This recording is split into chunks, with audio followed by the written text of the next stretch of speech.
Striker timnas Indonesia Miliano Jonathans mulai unjuk gigi. Pemain berdarah Depok, Jawa Barat ini menyelamatkan timnya dari kekalahan. Miliano Jonathans mengaku senang bisa mencetak gol debut bersama Excelsior yang membuat pertandingan melawan AS Alkmaar imbang 1-1. Kamis 22 Januari dini hari waktu Indonesia Barat, Miliano Jonathans menjalani pertandingan kedua bersama Excelsior sebagai pemain pinjaman dari FC Utrecht di Stadion Avas. Tuan rumah unggul lebih dulu melalui gol try Parrot pada menit ke-65. Excelsior mencetak gol balasan lewat Miliano Jonathans yang masuk sebagai pemain pengganti pada menit ke-78. Gol debut Jonathans untuk Excelsior itu tercipta lewat serangan yang dibangun dari belakang. Excelsior menyerang lewat sisi kiri. Pemain pengganti Gian Derek memberikan umpan silang ke kotak penalti dari sisi kiri. Mulanya Mike Van Duinen yang dituju Derek gagal menyambar dengan kaki kiri. Bola terus melaju ke tiang jauh. Jonathans yang bergerak dari belakang tanpa kesulitan menyambar bola guna menaklukkan kiper Jero Ensut. Jonathans begitu bersyukur dengan gol itu. Terlebih lagi gol tersebut menghindarkan Excelsior dari kekalahan.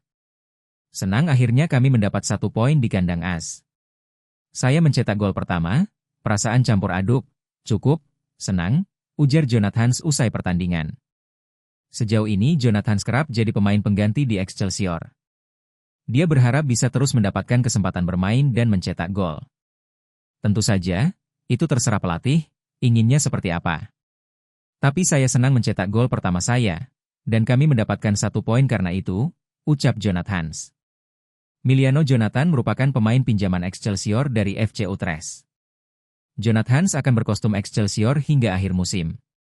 Pada musim ini, Jonathans hanya tampil sebanyak 19 pertandingan untuk Utrecht di semua ajang. Kurangnya menit bermain membuat Jonathans memutuskan dipinjamkan ke klub lain.